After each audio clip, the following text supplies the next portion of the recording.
Finalement, la cuisine, c'est pas ce qu'on mange le plus important, c'est surtout avec qui on le partage.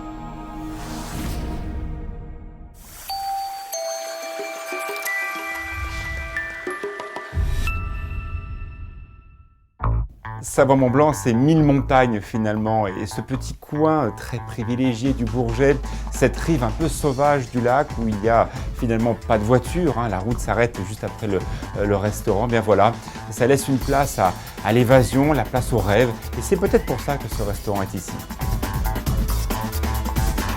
Nous sommes dans la maison familiale des Jacob, le bateau ivre, l'hôtel c'est Ambremont, un endroit absolument exceptionnel entre lac et montagne, un peu caché, ça ressemble un peu à Jean-Pierre Jacob, un personnage très affable, qui est très à l'aise avec les clients, mais pour le connaître, il faut venir et surtout revenir une ou deux fois. Toi tu es né ici. C'est vrai, non, je suis né à Aix-les-Bains. J'ai simplement traversé le lac et on n'a jamais bougé du Bourget du Lac, étant donné que mon père tenait une affaire au Bourget du Lac. Ton papa, grand restaurateur qui a grand inspiré cuisinier, cette tout maison à fait, magnifique. Tu es parti dans la montagne, à Courchevel, cet endroit de légende. Tu as gagné toutes les étoiles de cette voie lactée savoyarde et tu es revenu ici à l'année. Oui, Pourquoi? c'est vrai qu'après, écoute, 30 ou 32 ans, je crois, de Courchevel, bon, il fallait faire un choix. Ça devenait de plus en plus difficile de travailler à deux endroits, de former deux équipes. Et puis, bon, Courchevel, c'est 3 mois et demi. Le Bourget du Lac, c'est 12 mois. Et puis, On bon, peut rester ici toute l'année? Complètement, complètement. C'est vrai? C'était d'ailleurs mon premier souci. Je dis, qu'est-ce qu'on peut faire quand même l'hiver ici? En fin de compte, on s'occupe, on prend du plaisir également, on retrouve une clientèle locale. Voilà, non, non. Oh, c'est beau ça, tiens. La légende raconte que le lac du Bourget serait né des pleurs d'un ange à qui Dieu aurait demandé, ainsi qu'à deux autres, de quitter les Alpes du Nord. Les trois anges auraient fondu en larmes, créant alors trois lacs, le Léman, le lac d'Annecy et celui du Bourget. C'est vrai, quand on regarde ces endroits, on a l'impression que le temps est suspendu. D'ailleurs, complètement ce que tu viens de dire, beaucoup de clients sont là, s'assoient, regardent le lac et se disent « mais on n'a pas envie de partir, on est ailleurs, on a une forme de quiétude qui s'est installée et non, non, on ne cesserait de regarder ce lac. » Alors qu'est-ce qu'on mange? Bah, écoute, principalement des poissons de lac. Je te pique la carte? Allez, je te donne la Je carte. choisis ce que je veux? Tu choisis ce que tu veux. Ce que tu veux. Tiens, c'est étonnant. Velouté de petits pois, sorbet au lavaret fumé.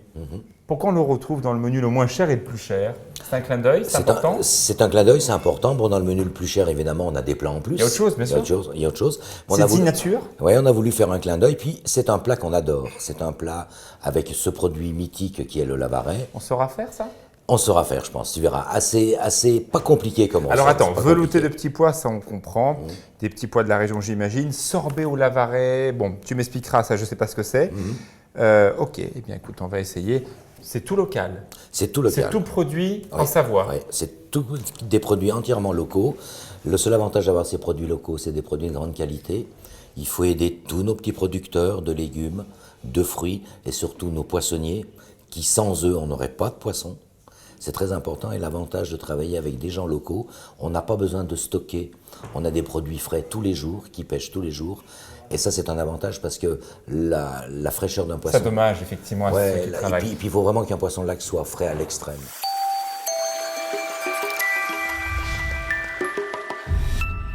C'est un théâtre pour une cuisine étoilée.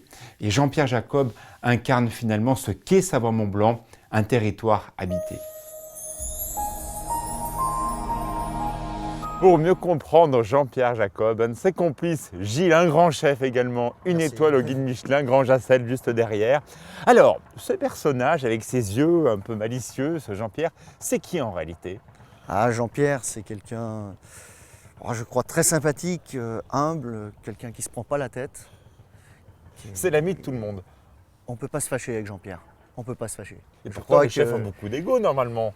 C'est pas un gueulard, lui. Jean-Pierre, c'est pas un gueulard. Il serait un peu différent de moi, on va dire. Voilà. C'est pour ça qu'on s'est peut-être entendu, deux êtres différents. Et on a travaillé très longtemps ensemble. Et c'est un rêveur, c'est un passionné. La première rencontre, Lui, il avait 22 ans dans une voiture jaune. Tu l'as Oui, vu arriver, le fils du patron. Oui, j'ai une bonne mémoire. Je me rappelle, je travaillais donc au bateau ivre, qui est maintenant la Grange à Sel. Et bon, le fils du patron va arriver. Il travaillait sur la côte à l'époque, je crois, chez Roger Verger, 3 macarons Michelin à l'époque. Et on attendait le fils du patron, parce que quand même, voilà. Et voilà, on est devenus pas amis tout de suite, mais c'était déjà quelqu'un qu'on respectait, parce qu'il avait fait des grandes maisons. Une grande aventure ensemble, c'était Courchevel, Oui. l'aventure là-haut. Et finalement, vous êtes revenus les pieds dans la terre, tous les deux au bord du lac. Voilà, on s'est séparés. Bon, Jean-Pierre est resté un peu plus longtemps que moi à Courchevel. Donc on travaillait dans 2 cuisines différentes. J'étais responsable de l'hôtel et lui du bateau ivre avec ses 2 étoiles. Ah bah là c'était le travail, c'était les nuits et le ski. Ça fait tard, hein. Jean-Pierre, je sais pas s'il faut le dire. Et pourtant, un moment qui a été un peu difficile, je le sais, lorsqu'un inspecteur du guide Michelin a dit à Jean-Pierre, il faut se concentrer, il faut arrêter Courchevel, revenir dans cette maison qui est juste là à l'année. C'était un bon choix finalement avec le temps. Moi je pense Un bon conseil. bon, c'est un moment de sa vie, il faut prendre des décisions. Je pense qu'il a pris une bonne décision et il est revenu à ses sources, le Bourget du Lac. Très belle affaire, il a repris quelque chose qui est merveilleux, vu sur le lac. Et je pense qu'il s'est épanoui, là, il s'est retrouvé, voilà. Retrouver sa valeur de savoyard, ouvert à l'année, connaître tous les clients, pas forcément uniquement les touristes, passer du temps presque en famille. Retrouver ses sources, hein, la clientèle locale, parce que bon, quand on a fait sa vie au Bourget du Lac, on connaît beaucoup de monde, hein, Ouais. que ce soit les producteurs et puis même ses amis d'enfance. Et je pense qu'il s'est retrouvé. Ces collines, la Dent du Chat, c'est magnifique et surtout c'est Merci. habité à l'année. Ça travaille toute l'année. On a des liens avec Bien les sûr. gens, on profite. Et puis on vit dans un endroit qui est quand même féerique, le lac, les montagnes, on a quand même la neige l'hiver, donc il n'a pas tout perdu. Une chose qui nous a vraiment marqué, la couleur de ces plats, il y a du volume dans l'assiette, il y a tant des choses. Il a cet esprit créatif, Jean-Pierre, il est toujours à la recherche avec ses collaborateurs, parce qu'il travaille beaucoup en parlant. Jean-Pierre, il peut demander conseil à un jeune en dessous. Je veux dire un commis, un chef de parti, et il prend les idées, il partage son savoir-faire, et je trouve ça merveilleux. Est-ce qu'il faut avoir passé un certain âge, une certaine maturité pour tenter autant de couleurs, autant de volume, oublier un peu ces assiettes très blanches avec un trait, quoi. Ça, c'est pas ça, Jean-Pierre. Non, Jean-Pierre, c'est un mélange de saveurs, beaucoup de saveurs. Bon, ensuite, peut-être à tous ses voyages, à sa culture, à sa façon de travailler, parce que chacun travaille différemment. Mais lui est parti dans ce délire, on va appeler ça un délire, et il a le don de marier tous ses produits, ses arômes, ses saveurs. Alors évidemment, il y a la pêche et ces produits fantastiques. Mhm. Tu les aimes toi aussi? Je crois qu'on connaît les mêmes producteurs. Voilà, les poissons qui arrivent frais, qui frétillent encore quand on nous les livre. Frétille un peu comme Jean-Pierre Oh, sur le oui, dance floor. Jean-Pierre, il frétille beaucoup. Hein. Je trouve qu'il frétille beaucoup. Bon, il va peut-être se calmer maintenant. Ah oh, peut-être pas. Ah, je sais pas. Il y a un peu cette union du produit. Ici, on ne triche pas, quoi. Non, on a les produits locaux, on a tout ce qu'il faut pour bien travailler. Hein. Nos producteurs, les herbes, on a des coopératives, les coopératives laitières, de fruits, légumes.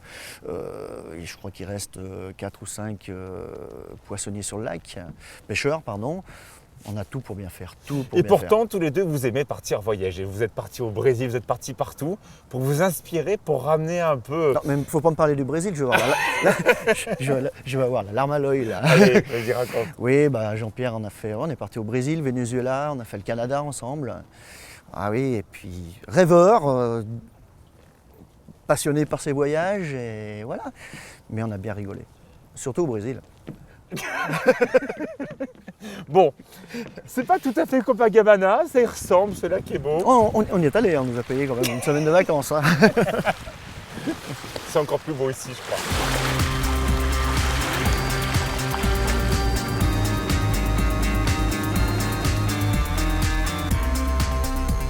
Le matin, comme ça, il n'y a pas grand monde. Hein. C'est un côté un peu très intime ici.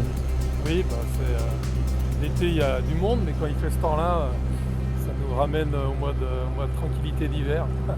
Tu aimes bien ces moments-là où tu es un peu tout seul, où tu as le lac pour toi? Oui, j'aime bien les deux, la partie lac où on est toujours tout seul, et puis après quand je rentre à la pêcherie où je vois plus de monde, voilà, c'est bien un mix des deux. Ouais. Mais ça me dérange pas d'être tout seul. Ouais. Il y a du poisson. Ah là là, dis donc. Il bouge encore, regarde.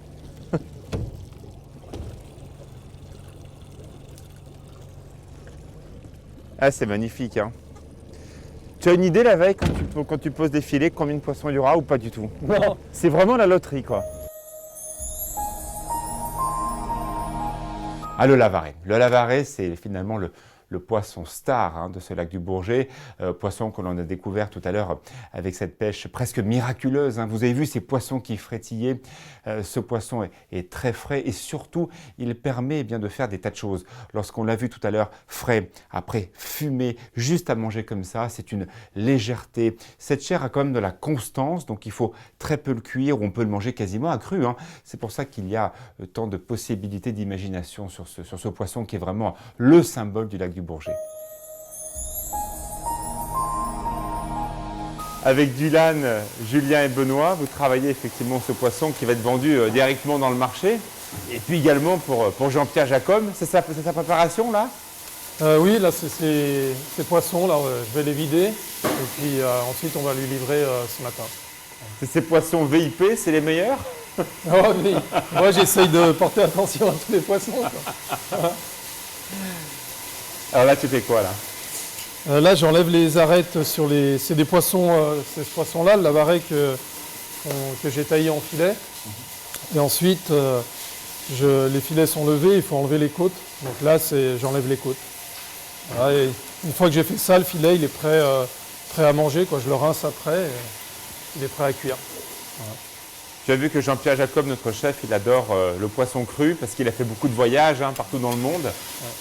Tu comprends ça, son souhait en tant que chef de travailler le produit le plus simple possible, sans beurre, sans crème? Bah oui, c'est valorisant pour nous parce que il y a des chefs comme Jean-Pierre qui s'intéressent à mon poisson. Je suis content quoi, parce qu'ils le mettent en valeur, puis ils ont des idées de recettes que je ne penserais jamais. Voilà. Et puis ils subliment le poisson comme tu dis, quoi, sans trop rajouter. Quoi, sans artifice. Ouais, avec l'état naturel. Quoi. Du coup, ça fait vraiment ressortir le produit naturel. Alors c'est du lavaret, ce poisson qu'on a pêché ensemble tout à l'heure. Il y a une variante que je trouve fantastique sur ces poissons de lac, le fait de les fumer. Tu apprécies ça aussi à les manger, fumer? Oui, parce que le lavaret, c'est un poisson qui est assez fragile, donc c'est dur de le fumer, mais c'est un goût extraordinaire. Quoi. Le lavaret fumé, c'est vraiment sympa. Ouais. Très fin, hein? Ouais.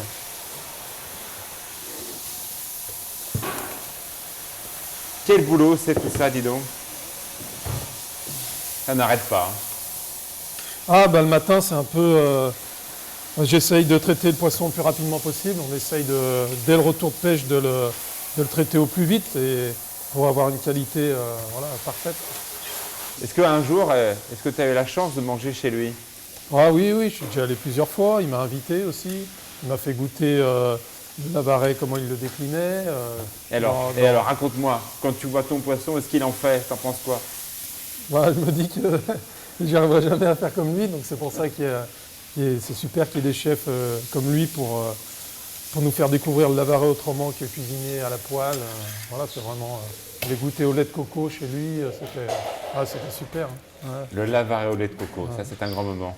Et toi, ce lavaret, tu le manges comment à la maison? Bah, moi, c'est quand j'ai pas le temps, que je suis tout seul et il n'y a rien de prêt, je prends un filet comme ça, puis je le jette dans la poêle au beurre, meunière, tout simplement. C'est rapide et puis j'aime bien comme ça, mais c'est surtout que c'est rapide et facile.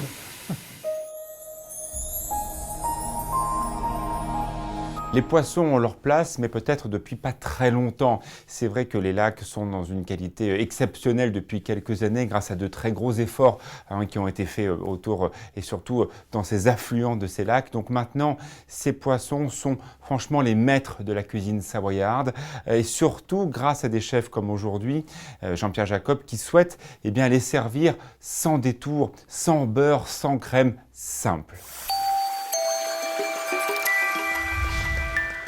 Alors Jean-Pierre, velouté de petits pois au lavaret fumé et un sorbet au lavaret. Ça veut dire qu'on est capable de faire une glace avec du poisson? Complètement, parce que tu sais qu'on C'est étonnant. C'est étonnant du fait qu'on avait des parures de poisson. Souvent, parfois, certaines soupes arrivent à être accompagnées de sorbet. On s'est dit, tiens, si on faisait un sorbet au lavaret. Très bien. On a goûté ça et on a trouvé ça fabuleux. Donc Très bonne idée. Allez, on y va. Tu remplaces finalement la crème, tout ça, par la Oui, chair. oui, oui. En plus, voilà, c'est très Bien, très bien ce que tu viens de dire super. du fait que justement ce gras est remplacé par le poisson. On commence comment? Alors on commence par une chose très importante, le radis. Le radis. Le radis. Alors, le radis, de jolies feuilles, avec Regarde, effectivement produit- ces légumes qui sont beaux, dis donc. Produit magnifique. C'est bien. Il est savoyard ce radis. Il est de la Bon coopérative. marché. Voilà, coopérative du Tremblay, Ah, qui se trouve à c'est quelques très, très encablures d'ici. Très, très joli. Très, très joli. Produit merveilleux, producteur extraordinaire du fait que grâce à ces gens-là, on arrive à avoir des fruits et des légumes de saison. Ça, ces pickles de radis, on va les couper comme ça. Attendez, pickles, c'est-à-dire... Pickles de radis. Le pickles de radis, c'est-à-dire qu'on va faire un mélange eau, sucre, vinaigre Et du vinaigre. et du vinaigre. Dans ces petites boîtes transparentes, c'est ça? Voilà. Ce côté un petit peu acide. On ne sert pas d'ailleurs ça en Angleterre en apéritif? Énorme en Angleterre, les gens adorent ça. Et puis C'est ce que tu cherches? C'est ce qu'on cherche. D'accord. On cherche ce produit, si tu veux, croquant, acidulé, mais qui ne dénature pas le produit. D'accord, ok. Pour apporter justement une petite vivacité à l'assiette. Réveillez un peu tout ça. Voilà. Alors donc, on coupe ces radis comme ceci, Ok. on les met dans un bol, C'est pas trop- on fait un mélange. Donc, eau, sucre, vinaigre. Oui, parce qu'un sirop, c'est ça. C'est de l'eau, c'est du sucre, puis c'est le vinaigre qui est le lien entre les deux, c'est ça? Absolument. Ok. Donc, on fait bouillir et on verse immédiatement à chaud sur les radis. À chaud. À chaud, très important, à chaud. Et combien de temps? On laisse macérer 24 heures. On le fait la veille. On fait la veille. Très bien. Ou on peut le garder, après, on peut le garder plusieurs semaines. Hein. C'est ça qui est Ce intéressant. radis se transforme. Ce radis se transforme. Et regardez la magie de ces beaux Voilà. produits. Et on obtient. Incroyable. et on obtient- Il est tout rose. Voilà, Tu peux goûter? absolument. Donc, les petits pois. En Écosse, On écosse tout simplement comme ça, comme à la maison. comme à la maison. Je mets les doigts dedans. Ils sont jolis, mais ils sont un peu brunâtres quand même. Ils sont un petit peu brunâtres. Et écoute, moi, ça me dérange pas. Justement, on aurait préféré. Un côté si un peu tu veux- paysan, on peut dire. Voilà, côté paysan. Et quand moi j'ai goûté, quand on m'a fait goûter ces petits pois, je les ai trouvés remarquables. On a récupéré l'Écosse. On les récupère. Ça, on met à la poubelle. Ah non, absolument pas. J'en Ça, fais c'est quoi? un produit extraordinaire. On va bien les laver. Ouais. On va les mixer quasiment à 80%. On va C'est pas un peu trop amer, ça? Pas du tout, pas du tout. On va casser les fibres, on va mouiller à hauteur avec de l'eau Ouais. et on va laisser macérer 24 heures. Toi, c'est tout 24 heures. C'est tout 24 heures. J'adore 24 heures. 24 heures. Et on peut faire ça à l'avance et il n'y a pas de honte après de le mettre à la congélation. Donc si tu veux, c'est Mais tu tout des- recherches quoi avec ça, Jean-Pierre? Avec je ces vais te- cosses? alors je vais te faire goûter. Voilà ce qu'on recherche avec ces cosses, justement. Ah, Ce mouillement. Et ça, c'est avec. Alors donc on a laissé macérer ça 24 heures. D'accord. Je vais te faire goûter. C'est ce qui reste finalement. C'est ce ça qui reste d'Écosse, passé bien sûr Oui. à la passette. Voilà. Petit écumoire, tout ça. Ah, tu vas me goûter ça. Alors, qu'est-ce que c'est cette histoire? C'est exclusivement donc eau Écosse. Oh là là! Je m'attendais effectivement à avoir ce premier nez effectivement un petit peu amer, mais ça ne dure pas. Ça part complètement. Complètement. Et c'est très frais. Et puis on a ce côté végétal aussi qui est important. C'est super frais, ça. Donc au lieu de remouiller notre mousseline, notre purée de petits pois avec de l'eau pour le dénaturer, on va le mouiller avec ceci. Ah, c'est très bien. Voilà. C'est très très frais. Et ça, on peut le faire à l'avance. Hein. Ah, Le c'est jour où on bien. fait des petits pois à la française, on récupère l'Écosse. C'est très chouette. Et on peut le mettre à la congélation. Donc on a nos radis qui sont devenus roses, l'eau végétale, L'eau finalement, végétale. d'Écosse ici, Voilà. nos petits pois, Nos petits pois. on n'a rien fait avec ça, et le poisson, Alors le poisson, le lavaret, le prince du Bourget du lac. le lavaret mythique du Le lac. prince du Bourget du lac. Alors, on a voulu s'amuser en faisant deux fumages. Un lavaret, donc, en filet, macéré au sel, fumé à froid, en filet, 1h30. D'accord. Et un autre complètement différent, qui pour moi est un produit exceptionnel. Le lavaret est macéré entier pendant 36 heures dans une marinade liquide, de l'eau, du sucre, des aromates, et c'est fumé entier. Donc on a deux Pendant, façons mais différentes. cette fois-ci à chaud, à 60 degrés. Donc on a deux poissons complètement différents. Et là, on va pouvoir dresser directement parce que ces poissons, on peut les acheter d'ailleurs chez les poissonniers ici au bord du lac du Bourget. On peut trouver du lavaret fumé. Absolument. Et le cousin germain du lac d'à côté, le lac d'Annecy ou le lac Léman, c'est de la Ferra. Ferra, Oui, exactement. oui, également, autour du lac d'Annecy, ils fument la Ferra. Et si on dressait? Eh bien, on va Qu'est-ce que dresser. t'en penses On va dresser. Jean-Pierre Jacob est un classique, hein. Il a fait ses armes effectivement dans de très très belles maisons, mais il a envie aussi de donner une part d'invention. Il a énormément voyagé, donc c'est vrai que quand il cuisine par exemple le Lavaret, c'est toujours sans beaucoup de choses. Et surtout l'art du dressage chez Jean-Pierre Jacob, c'est tout un symbole, vous allez comprendre. Alors, c'est parti, Alexis, on dresse. Alors, on met tout d'abord, regarde, c'est joli, le velouté de petits pois. Soyeux, Soyeux, c'est soyeux ça. chaud. On va disposer un morceau de Lavaret fumé à chaud. Un morceau de Lavaret fumé à froid.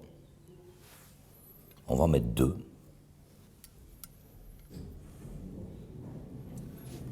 On va poser quelques pickles de radis pour le côté, Le radis rose. comme on disait tout à l'heure, astringent, croquant, acidulé. Là, on va donner un petit peu d'amplitude de fraîcheur à l'assiette.